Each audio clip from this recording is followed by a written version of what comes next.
Mariana, primeiro, o Marco Rubio ele não é a primeira autoridade de alto nível americana a dar esse recado aos europeus, né? Antes, mais para o começo do ano, a gente teve o J.D. Vance num evento na Alemanha, onde basicamente ele falava isso para altas autoridades militares europeias, né? Ou nós compartilhamos dos mesmos valores, ou nós vamos seguir caminhos diferentes. Eu acho que a União Europeia ela entendeu bem o recado, tanto é que o Trump ele conseguiu aquilo que ele queria, né? Que era o incremento de parte do PIB dos países da União Europeia para a OTAN.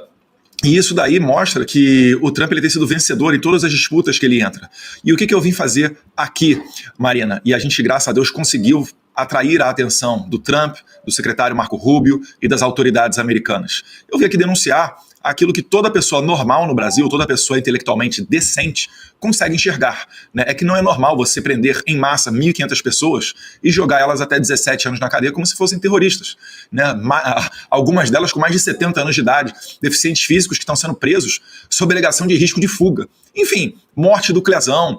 A gente está vendo agora, né, o depoimento do Felipe Martins, que foi homem demais, né? Convenhamos, né? Segurou cadeia e conseguiu ali dar um recado para o sistema que prefere sofrer uma injustiça do que cometê-la. Então são vários abusos. Tem Daniel Silveira, tem delegado Anderson Torres, né, que foi ministro da Justiça do Jair Bolsonaro, depois secretário de Segurança Pública do governador Ibanez. Há muito tempo a caneta do Moraes ela não encontra limites. A gente poderia resgatar até nomeação do Ramagem, em que pese isso daí não se tratar especificamente de direitos humanos, mas vocês sabem que existe está repleto, né, de possibilidades, tanto que os relatórios e materiais documentados que nós enviamos para as autoridades americanas não é algo simples, foram algumas dezenas de relatórios, com várias matérias da imprensa, com vários fatos documentados, com testemunhas, né, com, enfim, não é que a gente está lutando para ter uma possibilidade de poder mostrar algo que deu errado. Existe um plantel de coisas que estão sendo feitas erradas no Brasil. Então, nesse contexto todo, essas são as violações que a gente coloca aqui fora. E elas, né, elas só se mostram cada vez mais concretas quando o próprio Alexandre de Moraes vai acelerando. Então, por exemplo, no mesmo dia em que o Alexandre de Moraes colocou uma tornozeleira no Jair Bolsonaro e proibiu ele de falar comigo, né, o pai de falar com o filho, à noite saiu a decisão dos vistos. Agora, eles pensaram novamente em prender o Jair Bolsonaro. 2 dias atrás eu estava em Washington, D.C., falei com uma pessoa que, tem acesso direto ao Trump, e ele disse assim: Eduardo, meu Deus do céu, eu não quero nem imaginar o que o Trump vai fazer caso eles prendam o seu pai. Mesmo sabendo que o que a gente está fazendo aqui é muito além de Jair Bolsonaro. Se você ler a carta do Trump, ele fala de Bolsonaro, apoiadores, etc. Mas enfim, Marina, para não me alongar tanto e devolver a palavra para você. Tem sido muito aceito aqui. Toda a atitude do Alexandre de Moraes causa impacto, congelamento das contas bancárias da minha esposa, etc. E é por isso que eu acho que a gente está mais perto do que nunca da aplicação da Lei Magnitsky contra o Alexandre de Moraes. Deputado, aqui é Paula Camacho, muito obrigada pela sua entrevista e parabéns pelo trabalho. Ontem, né, ontem foi exposto todo o vídeo do Felipe Martins, né, a depoimento dele, que viralizou nas redes sociais, que está todo mundo sabendo o que realmente aconteceu, né, o tratamento desumano que foi dado a ele. E eu queria ver com você se você tem informações sobre o processo do Felipe Martins se está indo em frente, como está o processo do Felipe Martins contra tudo isso que vem acontecendo, contra essa possível fraude no sistema de imigração americano que teve para prender ele ilegalmente e colocar ele na prisão durante 6 meses. Eu queria saber de você se você tem informações de acordo com o que está acontecendo, se você sabe, se alguém contou para você, o que você pode falar para a gente sobre esse caso tão importante. Esse é um dos casos que a gente catalogou e colocou adiante aqui para as autoridades americanas. Eu falo muito da autoridade americana, que eu não quero expor as pessoas com as quais nós falamos, tá? Não por ser ilegal e etc., mas para preservá-las, porque a gente já conhece o nosso inimigo. Uma vez ele sabendo, né, quem são os nossos principais ativos aqui, eles vão vir para cima dessas pessoas, né? Então o caso do Felipe Martins é um dos casos catalogados e é uma outra frente que o Alexandre de Moraes vai ter que lidar. O Alexandre de Moraes ele tem a frente da censura da Rumble e da Truth Social, ou seja, ele comprou uma briga direta com uma empresa do presidente Trump. Eu jamais aconselharia alguém a fazer isso, né? Pô, isso daí está numa ação judicial em Tampa, na Flórida. Você tem a questão da Lei Magnitsky, que são as violações de direitos humanos, etc., que eu e o Paulo Figueiredo a gente leva adiante aqui, principalmente, outras pessoas contribuem também. E tem também essa questão do Felipe Martins, que é um crime federal. E já está provado que a entrada dele nos Estados Unidos ela foi falseada no sistema migratório norte-americano. Então, os detalhes exatamente eu não sei. E o Alexandre de Moraes, uma vez provocado, ele mostra quem ele realmente é, né? O baixo nível, a várzea que está esse Supremo Tribunal Federal com o Alexandre de Moraes. E eu sei que isso daí certamente vai dar problema. Porque aqui nos Estados Unidos vale aquela máxima, né, de pau que dá em Chico também dá em Francisco. Então não existem motivos para você passar a mão na cabeça de um funcionário que falsificou os registros migratórios norte-americanos. E essa, inclusive, é uma bandeira do presidente Trump. Durante a eleição inteira, ele falou do queijo suíço, que são as fronteiras norte-americanas, e certamente agora, né, vai colocar o foco em cima disso. E aí tem a parte civil e a parte criminal do fato do Felipe Martins. Mas eu acho que os detalhes mais fidedignos, etc., quem pode trazer é o advogado dele, né, o Dr. Cicchini. Mas eu também já fiquei sabendo que isso não está mais no estágio de autoridade de baixo nível. Já chegou em gente grande dentro dos Estados Unidos e a gente espera que atitudes sejam tomadas. Lembrando, isso daí vai implicar Fábio Shor, vai implicar Alexandre de Moraes, vai implicar todo mundo que trabalhou com o caso do Felipe Martins. Porque é notório que ele nunca saiu do Brasil. E o Alexandre de Moraes e o Fábio Shor sabiam que ele nunca saiu do Brasil. E vale aqui um detalhe importante. O Felipe Martins, ele, na primeira inserção dele nos sistemas migratórios norte-americanos, foram inseridos o seu nome escrito errado, não era Felipe, era Felipe, algo assim, e também com o seu número de passaporte antigo, que havia sido extraviado, ou seja, ele certamente não utilizaria esse passaporte para entrar nos Estados Unidos em 30 de dezembro de 2022. Então, quando foi editado para... Porque isso daí foi corrigido, tá? Eles botaram depois o nome correto e o passaporte correto. Quando essa edição para corrigir aconteceu, eu tenho quase certeza que era o mesmo momento em que o Fábio Shor estava aqui nos Estados Unidos para falar de cartão de vacina de Jair Bolsonaro, ou seja, a história de pano de fundo, a história de cobertura dele. Isso daí aconteceu. Então, se isso for verificado, a gente dá a chance da dúvida aos nossos oponentes, né, aos nossos inimigos. Se isso se verificar, nós estamos falando de um crime federal seríssimo nos Estados Unidos. E isso daí dá cadeia séria. Ah, Eduardo, mas essas autoridades brasileiras moram no Brasil. Tá bom. Então não vão poder sair do Brasil, porque a gente sabe que o Brasil não extradita, né, brasileiro para o exterior. Mas vai dar problema e vai dar também a possibilidade de, uma vez ocorrendo a condenação nos Estados Unidos, trazer esse processo do Brasil para ser homologado e levar os responsáveis para a cadeia. Deputado, bom dia, seja bem-vindo ao Oeste, obrigada por conversar conosco. Deputado, quando nós falamos a respeito de geopolítica, a gente sempre tem aquela especulação de que o Brasil está se aproximando de grupos comunistas do bloco mais ditatorial do nosso país. A minha pergunta é muito direta, se os Estados Unidos enxerga como uma aproximação ou se os Estados Unidos já enxerga como um ato consumado, como um fato. O Brasil já está do lado de lá. Eu não falo pelas autoridades americanas, mas o que eu consigo enxergar por aqui é que não é um fato consumado, né? Até porque estão sendo feitas pressões, né? Obviamente, no jogo da geopolítica, todos têm os seus interesses, e o Trump tem falado, né, na defesa dos Estados Unidos, né, daquilo que é importante para eles, como, por exemplo, o dólar. Ele fala, se tentarem criar, né, ou se ficarem vocalizando demais essa questão de moeda única do BRICS, não por ser uma moeda única de um país, que isso poderia ser criado, mas é porque a motivação para a criação dessa moeda é fazer frente ao dólar. Ou seja, é para quebrar o padrão dólar no comércio internacional. Ele fala, olha, isso daí acontecendo, 100% de tarifa.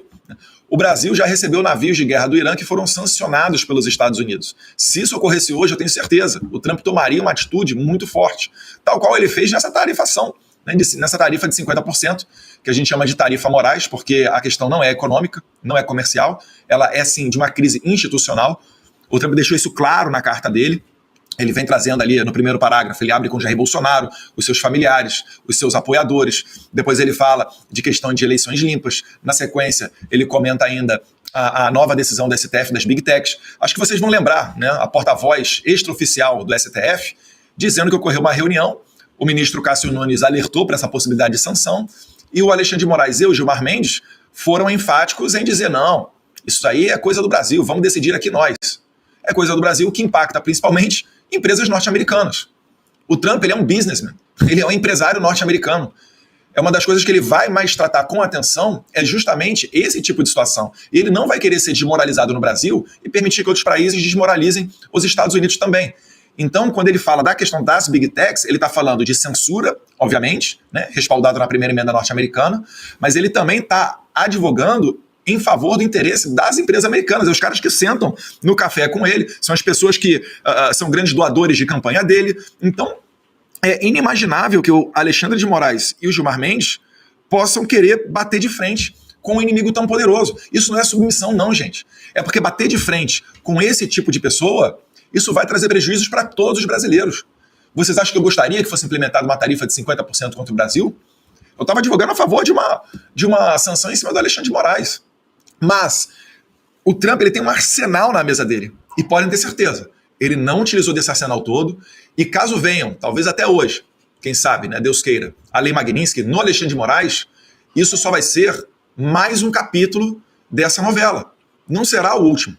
E aí a gente vai ver se os outros ministros estão tão dispostos contra Alexandre de Moraes a levar adiante a prisão de senhorinhas, a perseguição política e eleições nebulosas e censura nas redes sociais. Deputado, você falou, né, da aplicação da Lei Magnitsky aqui que pode acontecer, né, contra Alexandre de Moraes. A gente sabe que existe esse rol aí na mesa do Trump, mas a minha pergunta é, o que o Brasil pode fazer para resolver essa questão? A oposição tem sido muito enfática em o que pode ser feito. Anistia, impeachment de Alexandre de Moraes. O Trump foi muito enfático também, acabar com perseguições políticas, ter liberdade política, acabar com a censura. Então isso tudo diz respeito a essas pautas, né, que deveriam estar no Congresso, mas a gente vê que a anistia tem, a maioria dos deputados que queriam, né, a urgência da votação do PL da anistia e Mota sentou em cima. Flávio Bolsonaro protocolou mais um pedido de impeachment de Alexandre de Moraes, mas o Alcolumbre sentou em cima. Mota e Alcolumbre também parecem estar na mira de Trump. Eu pergunto, o que dá para ser feito? E a população, o que ela pode fazer para pressionar os congressistas a tomar alguma atitude para enfrentar, de fato, esses problemas que, como você disse, são problemas institucionais que precisam ser enfrentados? Essa talvez é a pergunta mais importante que a gente tem hoje no Brasil inteiro, né, Marina? Excelente. Vocês viram que o Alexandre de Moraes, mesmo pela grande imprensa, acompanhando pelos bastidores da grande imprensa, que o Alexandre de Moraes queria prender o Jair Bolsonaro e não prendeu? Pela primeira vez houve um recuo. O Fux, que já vinha demonstrando sinais de não estar em concordância, não estar alinhado com Alexandre de Moraes na condenação de Jair Bolsonaro, votou contra, abertamente contra, pela primeira vez, a tornozeleira em Jair Bolsonaro e demais medidas cautelares. Isso tudo está acontecendo porque eles estão vendo que o movimento é sério. O Eduardo Bolsonaro não é mais o fujão, não é mais o covarde, não fazem mais chacota comigo nos jantares na casa do Alexandre de Moraes. E assim como essa percepção tem mudado, também todos viram quais vícios foram cancelados. Que não foi só do Alexandre de Moraes. Foi também, por exemplo, de Rodrigo Pacheco. Eu não sei se vocês têm aí, talvez mais para frente no programa das senhoras vocês possam assistir, mas o vídeo em que o Lula fala que ele é bom de truco. Não sou mineiro, mas sou bom de truco. Se o Trump trucar, eu vou dobrar para 6. É num evento onde atrás do Lula estavam lá o Pacheco, o Camilo, né, Camilo Santana, outras autoridades do governo, outros deputados federais. Nenhum deles está sorrindo. Quando o Lula fala que vai trucar com o Trump, o Rodrigo Pacheco, ele quase bota a mão na boca assim, ele fica assim, incrédulo. Ele fala, meu Deus, meu Deus, meu Deus, meu Deus, onde é que vai acabar isso? Eu te digo, Rodrigo Pacheco, onde é que vai acabar? Ou a anistia será aprovada, ou todos os senhores acabarão tendo o mesmo destino de Alexandre de Moraes. E onde é que o povo entra nisso daí? Mostrando que o Trump não está tomando uma decisão isolado. Que mesmo diante de um estado de exceção, que persegue pessoas, que persegue velhinhas, onde a todo momento, antes de uma manifestação de rua, os deputados do PT discursam falando, olha, vocês vão para a rua, vai acontecer com vocês igual o 8 de janeiro, vocês vão tudo para a cadeia. Que mesmo debaixo dessa ameaça, o povo brasileiro é capaz de mandar um recado para o mundo. Um recado de que está disposto a se sacrificar para lutar pela sua liberdade. Eu acho que no Brasil inteiro agora haverá, por todo o país, grandes manifestações, dia 3 de agosto. E é um momento ímpar, porque 3 de agosto é o último domingo antes da volta do trabalho do Congresso Nacional. Então todos aqueles que desejam, né, colocar uma boa mesa de negociação com os Estados Unidos para tratar de tarifa, igual o Japão acabou de fazer e está agora anunciando mais de $500 bilhão de investimento nos Estados Unidos, igual vários outros países estão conseguindo fazer, a gente tem que entrar nessa mesa de negociação numa boa posição. Isso significa o quê? Vamos começar atendendo o primeiro parágrafo da carta do Trump. Colocar em votação a anistia. Não vai adiantar, o Brasil não vai conseguir, né, substituir o mercado norte-americano. E os Estados Unidos têm muito mais facilidade em substituir os produtos brasileiros. Ah, a gente tem a China. Não vai ser fácil vender avião para a China. A China compra basicamente commodities brasileiras, né? É soja, minério de ferro, milho, etc. Então é isso daí que a gente tem que prestar atenção para, né, conseguir reverter o atual quadro de crise institucional brasileira. Dentro do Brasil, não existem mais ferramentas para reverter esse quadro. É por isso que eu estou aqui fora, é por isso que eu estou trabalhando junto com o Paulo Figueiredo, lado a lado, para a gente conseguir levar adiante, né, essas mensagens, e graças a Deus a gente conseguiu a atenção do governo Trump. Finalizando, porque no início eu imaginava até que o Trump fosse delegar para o Marco Rubio, secretário de Estado, essa situação do Brasil. Mas quando ele colocou na sua própria rede social, a Truth Social, né, post muito duro contra o Alexandre de Moraes, contra a crise institucional brasileira, falando abertamente do presidente Jair Bolsonaro, ele puxou para a responsabilidade dele. Ou seja, podem ter certeza, o Trump nunca recuou. Ele ganhou do Canadá na questão migratória, tarifou o Canadá e conseguiu mais rigor, né, na política migratória canadense. Ele tarifou o México e depois vieram as maiores apreensões de fentanil da história do México. Ele queria inspecionar e parar o programa nuclear do Irã. O Ali Khamenei, o líder do Irã, se negou, ele bombardeou o Irã. Então podem ter certeza, não vai ser o Lula chupando o jabuticaba ou o Alexandre de Moraes mandando um recado via grande imprensa que vai conseguir parar o Trump. Deputado, estamos a menos de uma semana para a tarifa de 50% entrar em vigor e esse final de semana tem uma comissão de senadores viajando aos Estados Unidos para tentar uma negociação. Você acredita que eles vão ter acesso à Casa Branca e vão conseguir ter algum sucesso nessa negociação ou essa tarifa já é uma realidade que vamos ter que enfrentar? Eu acredito que os americanos aqui vão entender como um desrespeito.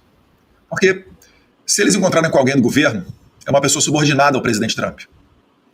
Você imagina vir aqui, por mais alto nível que seja, por mais respeitáveis que possam ser os políticos brasileiros, né, os senadores, conversando, vamos supor que eles consigam uma reunião de alto nível. Eu acho que não vão conseguir, tá? Acho que eles vão conseguir reunião talvez dentro do Congresso Nacional, com seus pares, etc. Vão dar uma satisfação para os seus eleitores, mas não vai passar disso, né? Não vão falar com as pessoas que têm o poder decisório. Mas vamos imaginar que elas conseguissem ter acesso, porque eu já sei até que já caiu uma agenda deles dentro do State Department. Porque quando chega no State Department, eles querem falar com quem? Com as pessoas que nós estamos falando. As pessoas que a gente conseguiu a confiança, as pessoas que nós temos relatórios, as pessoas que nós mostramos às vezes com matérias da grande imprensa de esquerda, de viés de esquerda, que aquilo que nós estamos dizendo, temos razão. Aí chega, essa pessoa fala, Eduardo, Paulo, você conhece o fulano, ciclano e beltrano? Eu falei, sim, estou pedindo uma agenda aqui com tal pessoa.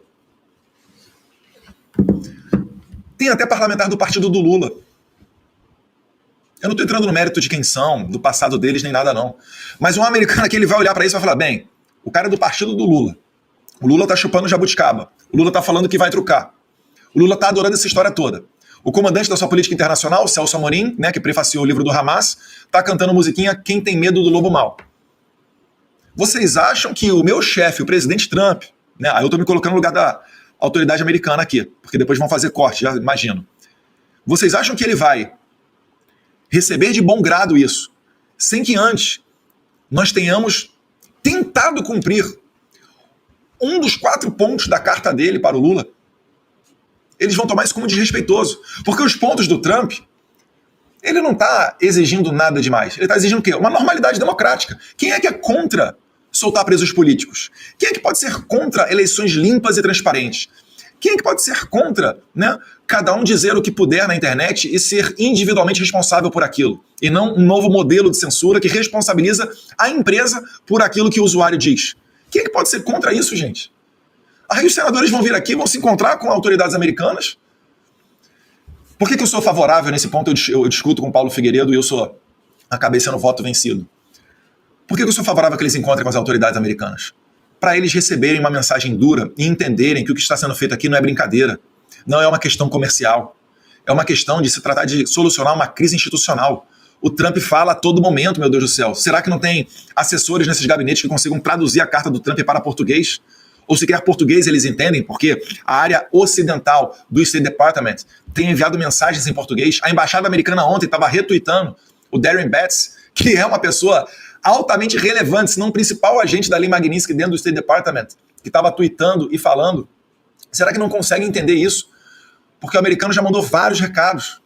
E tudo que ouviu foi chacota, foi não recuo com relação à censura, foi dobrar a aposta, foi bracelete tornozeleira eletrônica no Jair Bolsonaro, foi congelamento de contas bancárias da minha esposa.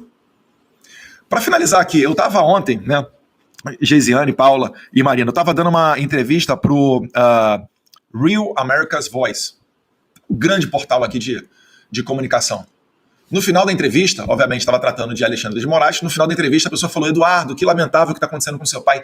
Será que não seria possível você fazer uma ponte para nós entrevistarmos o seu pai? Eu falei: não, porque foi antes da decisão do Moraes, né, dizendo o seguinte, ele está proibido de dar entrevista e ele pode até ir para a cadeia, porque ele deu uma entrevista e ele não sabia que não poderia.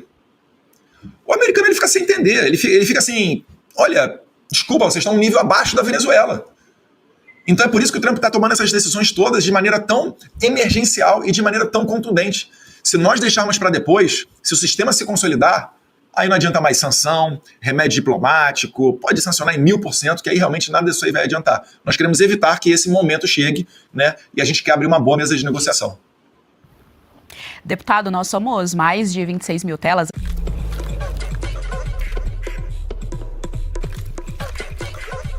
Com a sua disponibilidade aqui no Oeste com Elas, quero transmitir.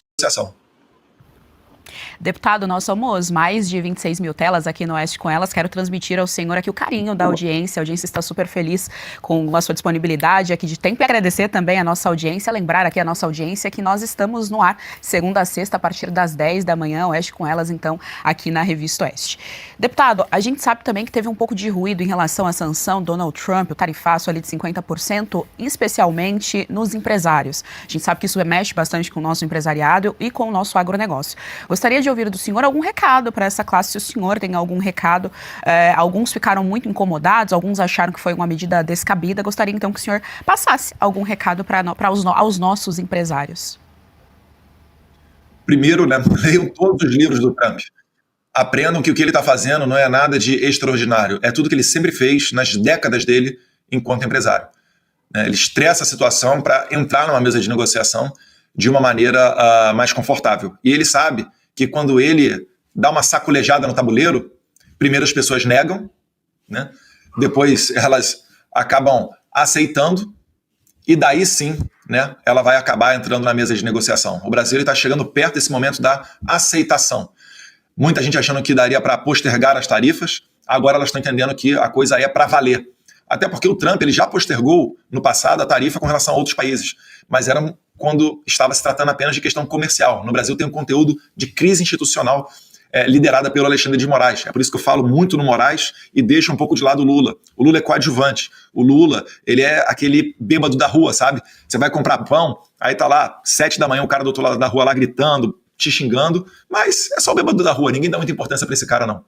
Então, se você conseguir se colocar no lugar do Trump, você vai entender que está chegando próximo da mesa de negociação. Mas, infelizmente, o Brasil ele vai acabar sendo aquele país que vai pagar o pato para que o Trump prove que quando ele fala que ele vai tarifar dia tal, ele realmente irá fazê-lo. Para não se criar mais essa percepção de que não, ele sempre posterga, então ele vai postergar. Não, o Brasil vai servir de exemplo de que o Trump ele é duro não só nas palavras, mas também na ação. Mais uma vez, não é algo que eu desejo, não é algo que eu gostaria. Mas o Brasil tem que entender que se nós nos comportamos como uma ditadura, nós vamos receber tratamento de ditadura. E no regime de exceção não se gera riqueza. Quem são as pessoas ricas em Cuba?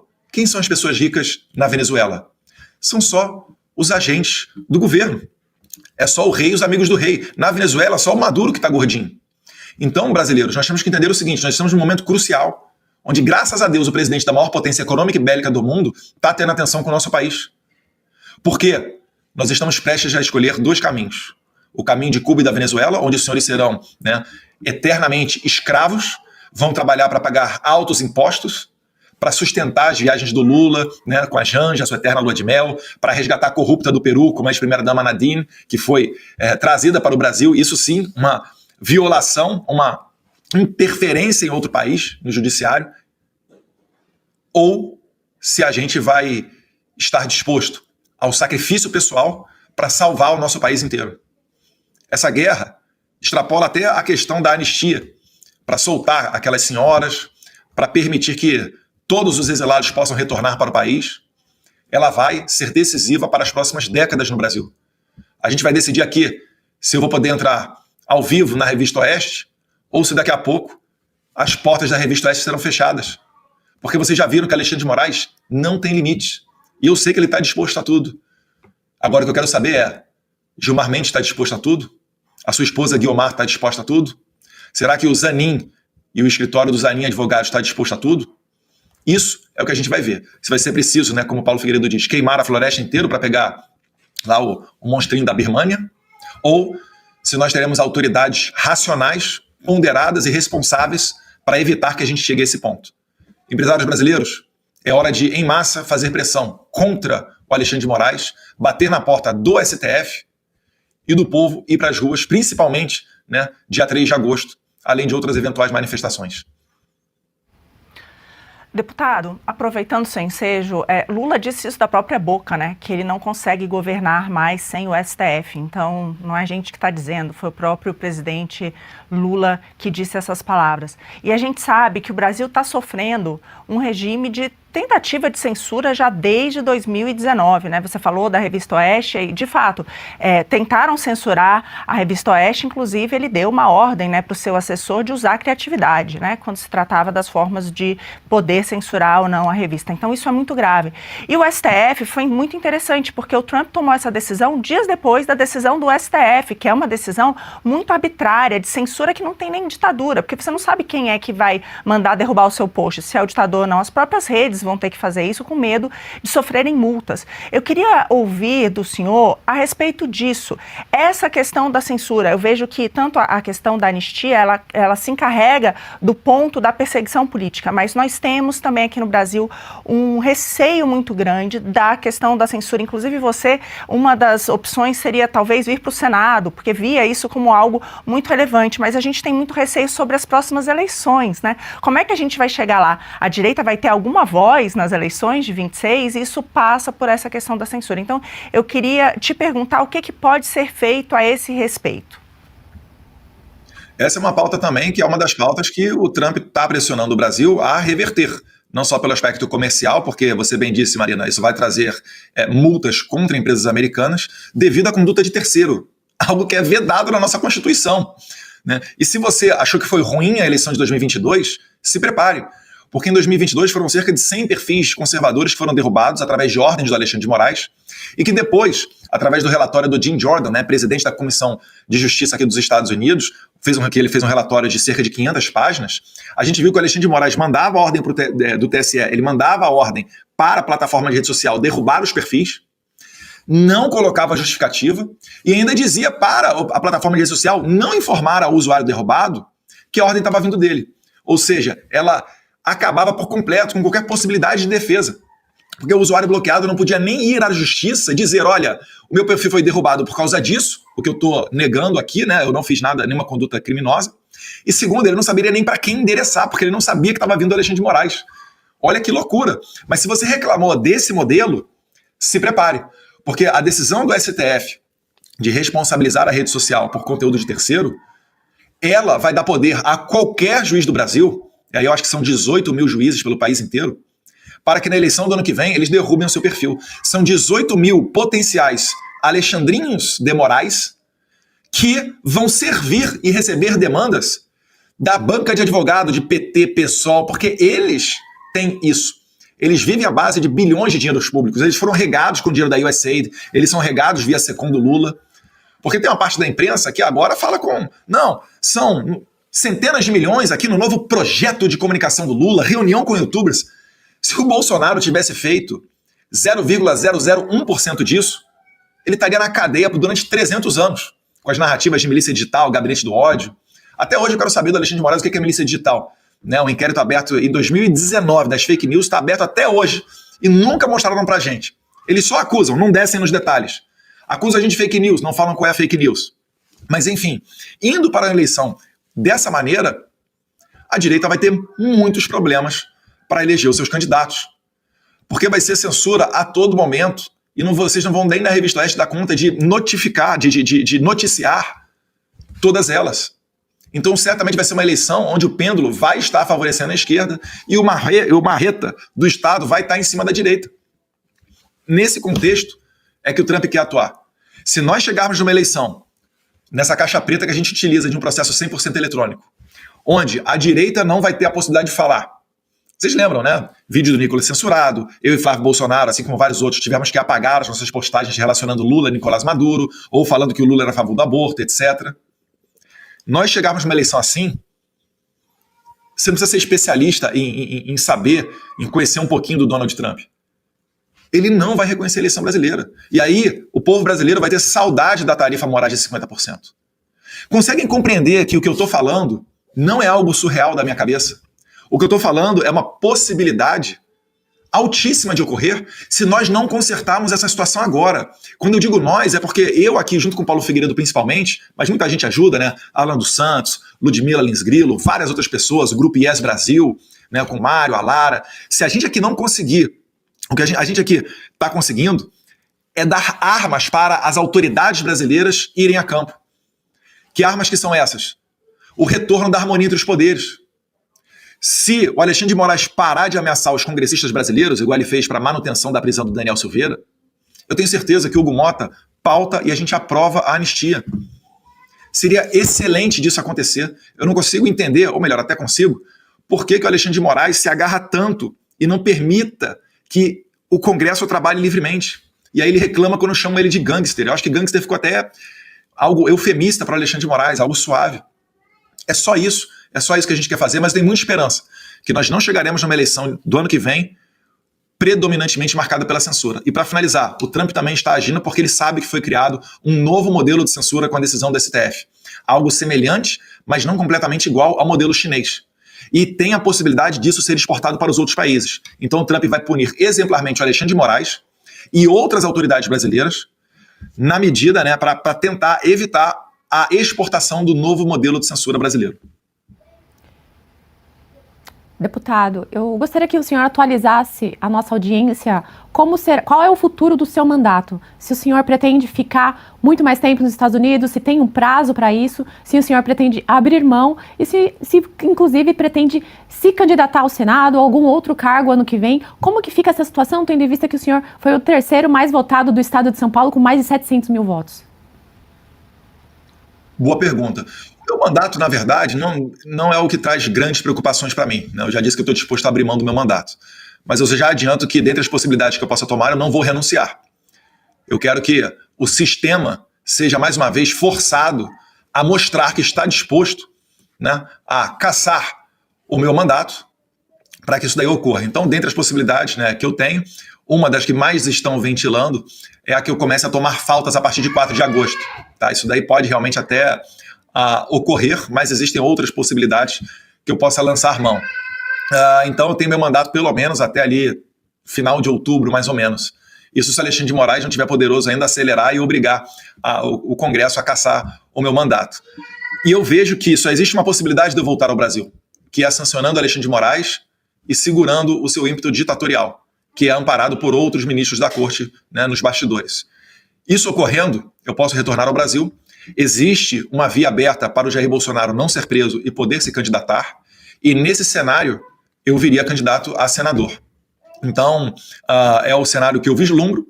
Eu falo que é 100% vitória ou 100% derrota, porque se nós não tivermos sucesso, aí a gente vai ter, né, a elite brasileira sancionada e eles vão manter as velhinhas na cadeia, talvez até o Jair Bolsonaro e assim por diante. Então esse daí basicamente é o meu futuro. Mas eu gostaria de retornar num país com normalidade democrática, onde o líder das pesquisas possa concorrer na eleição, onde ele não seja condenado por fatos que não têm qualquer nexo com ele, fatos que não configuram uma tentativa de golpe, mas sim um crime impossível. E nesse quadro eu sairia, né, nesse cenário, eu sairia candidato a senador por São Paulo. Vamos ver como é que vai acontecer aí o desenrolar dos próximos capítulos dessa novela aí do Alexandre de Moraes. Deputado, tendo em vista as articulações que o senhor tem por aí, o que o senhor tem ouvido em relação a outros nomes, a possibilidade, aliás, de outros nomes serem sancionados, como o Rodrigo Pacheco, o próprio Alcolumbre, que está agora à frente da presidência do Senado, Hugo Mota, enfim. A gente tem também os nomes ali na PF, Andrei Rodrigues, diretor-geral, que tem bastante declarações bem políticas e de cunho ditatorial, inclusive, o próprio Fábio Chor. A minha pergunta é, nas suas expectativas, nos seus relacionamentos aí com outros parlamentares americanos, qual é a probabilidade de isso acontecer também, então, para além de Alexandre de Moraes, de outros nomes serem sancionados pela Lei Magnitsky? O que eu posso dizer é o seguinte: todos os relatórios estão prontos, está tudo à mão do presidente Trump e do secretário Marco Rubio. Qual decisão que eles vão tomar, por quais caminhos eles vão seguir, eu não sei. Mas eu acho que o cartão de visitas do Trump já foi apresentado quando ele colocou uma tarifa de 50% no Brasil, a maior tarifa dessa última leva. Né? Nenhum país tomou 50%, só o Brasil. E o Trump fala que é por conta da crise institucional brasileira. E também o cancelamento dos vistos, que não ficou só na Alexandre de Moraes, mas chegou a 8 ministros da Suprema Corte. Além deles, outras pessoas mais também. Então isso daí mostra que o Trump ele tem apetite para sancionar não somente o Alexandre de Moraes, mas outras autoridades brasileiras que servem a esse regime. E o Andrei, ele faz parte desse aparato persecutório, porque ele é que coloca a Polícia Federal para ir prender essas velhinhas, né, para retornar à cadeia, como a senhora Iracina Gash, que estava fazendo fisioterapia e pilates, e a sua tornozeleira teve problema. Ela cientificou o ministro Alexandre de Moraes, que ainda assim preferiu reenviá-la, ela tem 72 ou 73 anos de idade, de volta para um presídio. Então, quando a Polícia Federal se serve a isso, eles também estão entrando na mira das autoridades americanas. Então, o que eles vão fazer, ninguém sabe. A cabeça do Trump ela é totalmente imprevisível. Eu, inclusive, fiz uma brincadeira um tempo atrás, falei que acho que nem a mulher dele manda nele dentro de casa. E aí a gente vai ver o que vai acontecer. Mas tenho certeza, né? Eu não estou ameaçando os agentes da Polícia Federal, os delegados da Polícia Federal. Eu estou trazendo a exata dimensão da realidade. Os senhores serão sancionados. E sanção não é só não poder entrar nos Estados Unidos. É não ter contas bancárias. Porque todo o sistema bancário brasileiro se conecta com o americano para ter acesso ao mercado mundial. São coisas muito mais severas. Vocês serão impossibilitados de abrir uma conta no Gmail, uma conta na Uber. Então é disso daí que a gente está falando, e eu acho muito provável que algumas pessoas, para além do Alexandre de Moraes, possam sofrer essas sanções. E os americanos também sabem que o que sustenta esse regime todo, o que está por trás do interesse de muitas das autoridades brasileiras, encontra respaldo nos escritórios de advocacia. É por isso que eu quero deixar bem claro aqui que a Viviane Moraes, esposa do Alexandre de Moraes, ela não é uma pessoa inocente igual a minha esposa. Porque eu vi na internet muita gente, Marina, dizendo ele está indo para cima da esposa do Eduardo porque o Eduardo ameaçou a esposa do Alexandre de Moraes. Não. A percepção deles aqui é clara. E qualquer pessoa minimamente decente enxerga que a Viviane Moraes passou a ter um grande sucesso na advocacia depois que o Moraes virou ministro. Ela advoga em causas, por vezes, bilionárias. Ora, dentro do STF. Isso daqui, aos olhos do americano, é uma maneira de corrupção. Então eles têm a faca e o queijo para poder agir. Se na promiscuidade brasileira isso é aceito como normal, aí é um problema de um país que se comporta como uma república de bananas, não de uma democracia farol das liberdades. Então é mais ou menos por aí que eu acho que as coisas vão se desenrolar, Marina. Deputado, algumas pessoas têm demonstrado um receio, né, de que o Brasil, com tudo isso, inclusive os próprios senadores que estão indo em missão para Washington, de que com essas sanções o Brasil cai de vez no colo da China, né? Então tem se falado, se desligarem o GPS, mas tem o GPS chinês, se acabarem com o sistema SWIFT de pagamento, tem o sistema chinês e assim por diante, o que é um grande problema, porque uma coisa é você saber que você está tendo essas relações em um país que respeita as liberdades, e outra coisa é você estar sendo monitorado tudo que você faz, para onde você vai pelo Partido Comunista Chinês. Isso é uma grande diferença, né? Eu acho que é isso que a gente trata quando fala do Brasil. Mas eu gosto do exemplo da Argentina. O Milei está negociando tarifa zero com os Estados Unidos e, ao mesmo tempo, ele está batendo recorde de exportação para a China. Então, isso é uma diferença tão gritante, né, em relação ao Brasil. Então, eu queria saber a sua visão em relação a isso. Primeiro de tudo, né, se acham que vão conseguir substituir Estados Unidos pela China, pergunte ao Maduro se ele está satisfeito. Veja como é que o povo venezuelano é tratado, porque existe muito investimento chinês na Venezuela, existe muito interesse chinês e russo dentro da Venezuela, inclusive até com a participação do grupo mercenário russo dos Wagners, fazendo a segurança do Nicolás Maduro. Não existe como você fazer essa substituição. E a China, ela tem basicamente atendido a todas as suas necessidades com relação ao Brasil. Cerca de 80% da soja brasileira que é exportada, ela vai para a China. Pegue a balança comercial, os produtos que nós mandamos para os Estados Unidos, é claro que vai ter ali suco de laranja, vai ter carne, etc. Mas o principal que pesa na balança comercial são produtos mais sofisticados, são produtos industrializados. A gente gosta muito de citar o exemplo da Embraer, né? São peças e aviões. E isso daí não vai encontrar da noite para o dia um mercado para você vender por aí afora pelo mundo. Então o Brasil vai sofrer um impacto forte disso. Quem vende a ilusão de que a China poderá substituir os Estados Unidos está mentindo. O ideal é que nós tenhamos uma dinâmica tal qual ocorria durante a presidência do Jair Bolsonaro, onde a gente tinha um Paulo Guedes com uma visão pragmática. O que acontecia? A gente mantia relações comerciais com os Estados Unidos e com a China, tirava o máximo proveito disso. Ninguém vai fazer sinal da cruz para a China. Se a China quiser pagar pelos nossos produtos, que sigamos vendendo para a China, não tem problema nenhum. Agora, o grande risco é o que você falou, Marina. É você entrar num alinhamento ideológico onde você parte até a importar para o Brasil o aparato de censura chinês. Então, é chegado o momento do Brasil ter que se decidir com relação a isso e não haverá uma saída sem sacrifícios para a população brasileira. O que eu quero é o seguinte, é o menor sacrifício. Eu quero é abrir uma mesa de negociação e reduzir essa tarifa de 50%. Mas para isso, o Brasil tem que dar os primeiros passos, tem que dar uma primeira sinalização. O chinês, ele é muito mais agressivo do que o norte-americano. Não achem, né, que haverá, mais uma vez, uma substituição do comércio americano com o chinês. E agora os americanos, por outro lado, eles vão encontrar um café, um suco de laranja, né, ou aviões em outra parte do mundo, ou eles próprios vão aumentar a sua produção. Isso não vai ferir de morte, né, a popularidade do Trump ou matar de raiva os consumidores norte-americanos. É por isso que os Estados Unidos ele tem uma posição muito mais confortável à mesa do que o Brasil.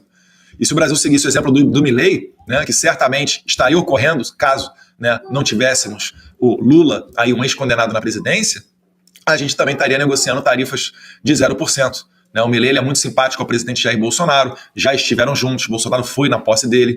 Eu acho que em matéria de economia é um exemplo a ser, né, olhado bem de perto, assim como o do Bukele lá em El Salvador.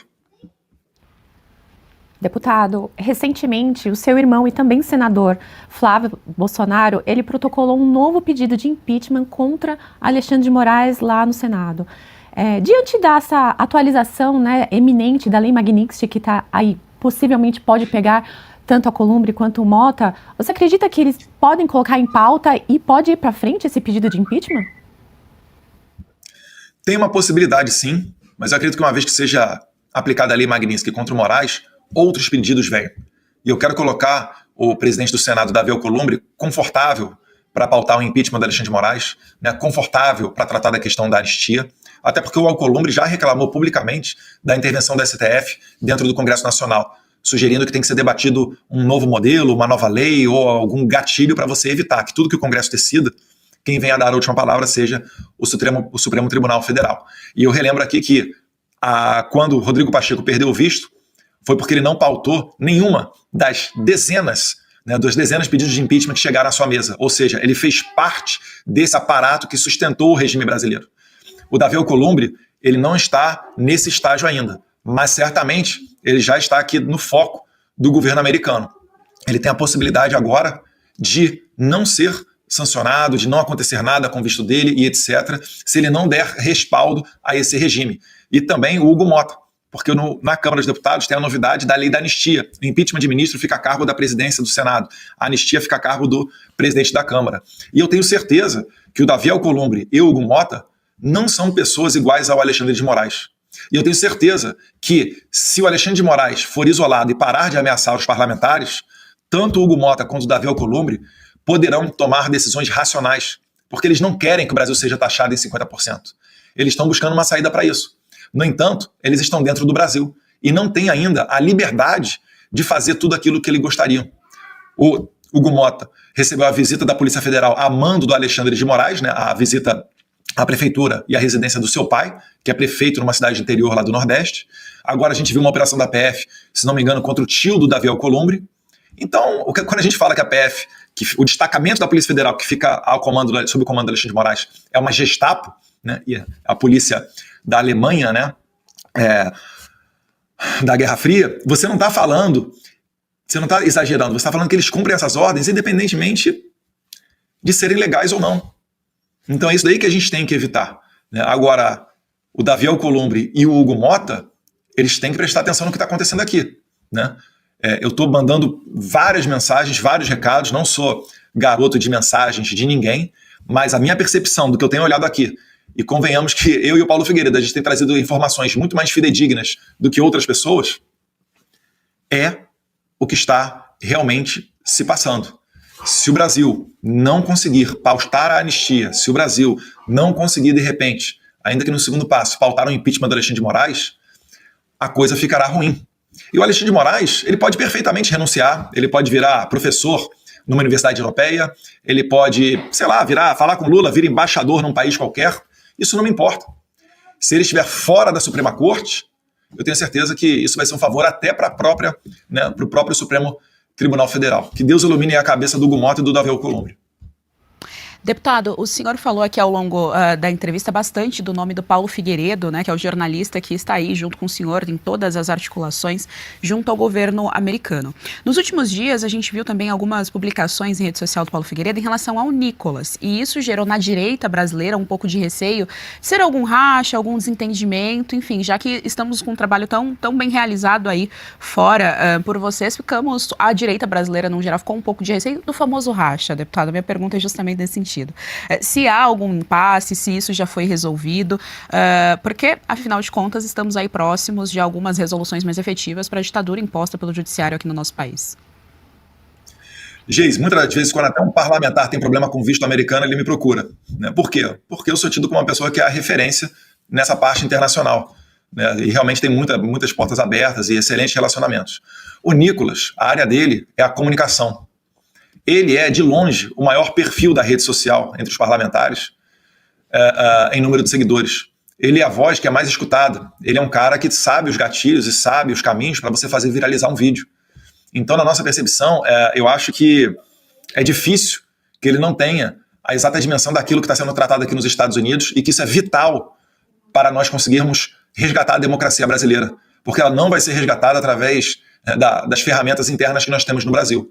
Então, causa, de certa maneira, estranheza que ele tem sido pouco ativo em levar essa mensagem adiante. Eu não acho o Nicolas uma pessoa mal intencionada, mas eu confesso que eu achava que teria mais respaldo. Isso não depende de uma conversa minha com ele, né? Depende da própria ação dele. Quando ele, por exemplo, colocou aquela peruca e fez um discurso que viralizou no Congresso, na Câmara dos Deputados, né? Ele recebeu uma reprimenda do Arthur Lira, então presidente. Eu fui contra o Arthur Lira. Eu coloquei o vídeo dele adiante. Aqui nos Estados Unidos, antes da eleição do Trump, eu fui uma das vezes visitar o Trump, eu convidei o Nicolas. O que eu estou querendo dizer é o seguinte, da minha parte, não tem problema nenhum, tá? Eu acho o Nicolas um excelente deputado federal, mas realmente nesse ponto, eu acho que eu, enquanto colega parlamentar dele, poderia estar até falando muito mais dele, caso ele estivesse mais engajado naquilo que a gente está fazendo aqui. Eu sei que para quem está no Brasil, os riscos são outros, os perigos são outros. Não estou falando que ele está com receio de fazer nada porque está debaixo do guarda-chuva aí do Alexandre de Moraes, mas não sei, isso é uma pergunta que talvez valha a pena ser feita para ele, né? Mas o que eu posso dizer é que os braços estão abertos para todo mundo. Eu na minha rede social eu posto, né? Outro dia estava aqui até ontem o deputado estadual da Bahia, né? O Leandro de Jesus. Eu recebi aqui também o Júnior Amaral Caporeso de Minas Gerais, o Polon do Mato Grosso do Sul. Daqui a pouco talvez esteja vindo aí a Júlia Zanata. Então, eu não tenho disputa com nenhum deputado. E a todos eles eu levo em quem eles desejarem, sabe? Eu dou uma volta aqui nos Estados Unidos, se alguém tem algum interesse, alguma coisa, quer tratar com tal parlamentar, igual o Felipe Barros. Felipe Barros, de maneira muito humilde, veio: Eduardo, eu sou presidente da Comissão de Relações Exteriores, te agradeço até o seu apoio para esse cargo. Tem como a gente encontrar com o presidente das Relações Exteriores aí dos Estados Unidos? Falei, claro, porque é difícil você conseguir fazer essa abertura de portas aqui. Mas, por eu estar com muita frequência aqui, as pessoas já me conhecem. E aí fica mais fácil, porque a gente goza de credibilidade. Nós não temos envolvimento com corrupção. Eu sou deputado federal mais votado da história do Brasil, sou filho de um ex-presidente, né, que comandou a Comissão de Relações Exteriores de Defesa Nacional, uma pessoa que vai na Argentina fala com Milei, vai na Hungria fala com Orbán, tem relacionamento com a família Trump aqui, já encontrei diversas vezes com o presidente Trump, mesmo fora do mandato de presidente. Então, pode ter certeza que os meus braços continuam abertos, eu me contenho em fazer críticas a colegas parlamentares, mas, de fato, o Paulo Figueiredo ele expressa, né, uma insatisfação, que é uma insatisfação de muitos. Né? Se o Nicolas pudesse ser mais ativo nas redes sociais, eu acho que isso daí ajudaria muito até mesmo o nosso trabalho aqui. Deputado, um fenômeno interessante tem acontecido aqui no Brasil. Até essa última decisão de Alexandre de Moraes, a gente via aí na mídia tradicional passar totalmente por cima de todas as arbitrariedades cometidas pelo Supremo, muitas vezes até servindo de garoto de recados dos ministros do Supremo. Mas essa última decisão, talvez por né, pau que bate em Chico, bate em Francisco, não dizer respeito apenas às redes sociais, mas também atingir a mídia tradicional, que ficou impedida de fazer uma entrevista com o Bolsonaro. Essa que é a grande realidade. Apesar disso não estar proibido por Alexandre de Moraes, caso fosse transmitido em redes sociais, inclusive do senhor, mas de qualquer outro, né, alguma entrevista e alguma interpretação dessa entrevista, isso poderia levar à prisão do presidente Bolsonaro. Então, pela primeira vez, a gente está vendo aí a mídia tradicional se preocupar com a censura. Né?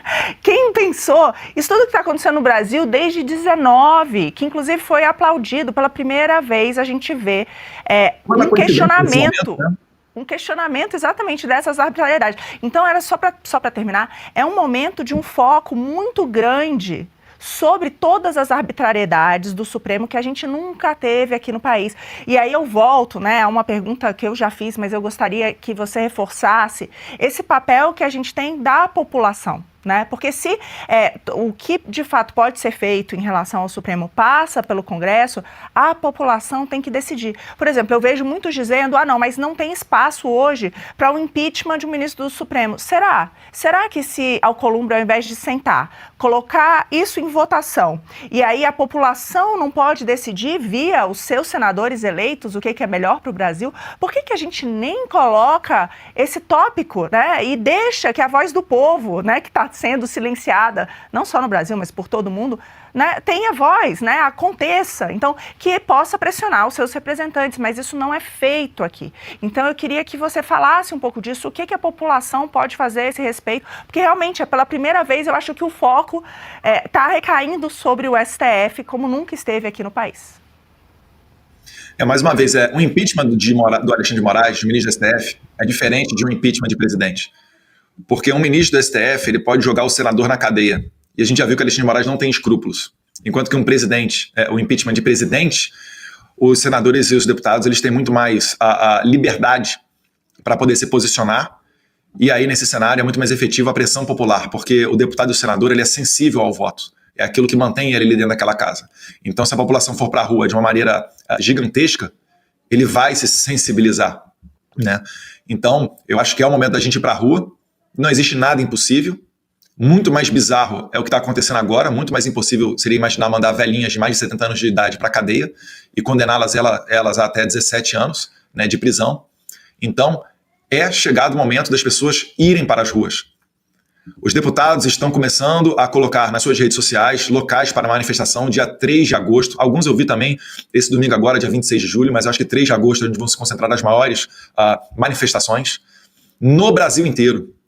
Porque quando você expressa, quando o povo vai para a rua, todo mundo sabe que ele está sacrificando o seu domingo, um momento familiar, uma ida na igreja, um futebol, um churrasco, esse momento de lazer. E isso daí mostra que a população está disposta a ir às últimas consequências para conseguir o seu resultado. E toda manifestação ela tem uma pauta. E a pauta tem sido fora Lula e fora Moraes, que são os dois principais atores desse aparato de censura e da crise institucional que a gente está vivendo. Então é importantíssimo que as pessoas venham a ir para a rua. E podem ter certeza, cada vez mais elas ficarão confortáveis, porque as ameaças de Moraes vão reduzir. Assim como que, contrariado, ele não colocou Jair Bolsonaro na cadeia, porque isso implicaria não só Moraes, mas outros ministros do STF de sofrerem sanções norte-americanas, a imprensa também está, não coincidentemente, acordando para essa situação. Porque muita gente ali já está começando a enxergar que o futuro é Venezuela de verdade. E mesmo que com posicionamentos de esquerda, eles podem sofrer no futuro. Então, né, a água está chegando no pescoço. E aí muita gente vai começar a ter um posicionamento parecido com o da Revista Oeste. E não vai querer nenhum juiz usando a criatividade para fechá-la e para censurá-la. E quando todo mundo se reúne a favor de uma causa, ela acontece. Quando a imprensa, setores da igreja, agro, empresariado, respaldado pelo povo nas ruas, só para as pessoas entenderem aqui para sair do juridiquês, quando um juiz dá uma decisão e você entra com embargos de declaração, é para que o juiz detalhe melhor aquilo que ele quis dizer. Os advogados de Bolsonaro entraram com esses embargos de declaração para saber se Bolsonaro pode ou não dar entrevista. E o Moraes respondeu a esse esclarecimento, né? Ele deu o seu esclarecimento, mas ainda assim não se sabe exatamente até onde o Bolsonaro pode ir. É qualquer post, porque olha que bizarro. Eu nunca fui, Marina, citado de nada do Alexandre de Moraes. Eu vi pela imprensa que eles abriram, né? Eles arquivaram e depois desarquivaram aquele pedido do Lindbergh para pegar meu passaporte e agora pedindo minha prisão, né? Nesse pedido, eu nunca fui sequer citado. Agora, uma ação, uma conduta minha de repostar um vídeo do meu pai pode levar Jair Bolsonaro à cadeia. Olha que loucura, Marina. Vamos lá, é tipo dizer o seguinte, eu vou aqui colocar a Marina Helena na cadeia a depender do que o seu colega de partido, Marcel Van Hatten, fale na tribuna do Congresso. É isso. O que já era bizarro, né? Que era um procedimento, processar um deputado, como está ocorrendo com o Marcel Van Hatten, por crimes contra a honra devido a palavras de um deputado federal que goza de imunidade parlamentar, disse na tribuna, no meu caso, um PAD dentro da Polícia Federal, agora eles atualizaram o seu nível de censura, responsabilizando terceiros não só por aquilo que eles colocam na rede social, né, responsabilizando a plataforma de rede social não só por aquilo que os seus usuários postem, mas também uma maneira de tentar me silenciar. Alexandre de Moraes, você não é tão corajoso assim, Alexandre de Moraes. Eu sei que você não é tão corajoso assim. E você se comporta como um gangster, ameaçando os familiares daqueles que denunciam as suas violações de direitos humanos. Isso é super normal. Todo cubano que está aqui, todo venezuelano que está aqui nos Estados Unidos e denuncia violações de direitos humanos, as suas famílias são tratadas como reféns dentro do regime cubano e venezuelano. É por isso, prezados, né, internautas que estão nos vendo aqui pela rede, no Oeste com elas, é por isso que um dos 3 pontos que Jair Bolsonaro quis acabar, e ele acabou de fato, quando se tornou presidente, acerca do programa Mais Médicos, era que o médico cubano pudesse trazer a sua família ao Brasil. Porque a família fica como refém lá no país. E ela sofre todo tipo de tortura. É exatamente o que eles estão fazendo comigo. Ameaçando de prisão meu pai, com base num post que eu coloco aqui. Vocês chegaram a ver qual post que era? Eu fiz um post do meu pai mostrando a tornozeleira no Congresso Nacional. Isso foi noticiado pelo UOL, CNN, Oeste, Gazeta do Povo, todo mundo noticiou, até fora do Brasil. Mas somente uma pessoa foi alvo de uma investidura do Moraes. Porque ele sabe que a gente está incomodando. Mas se Deus quiser, Marina, a gente vai dar uma guinada nessa história e ele vai parar de ameaçar os nossos reféns aí no Brasil.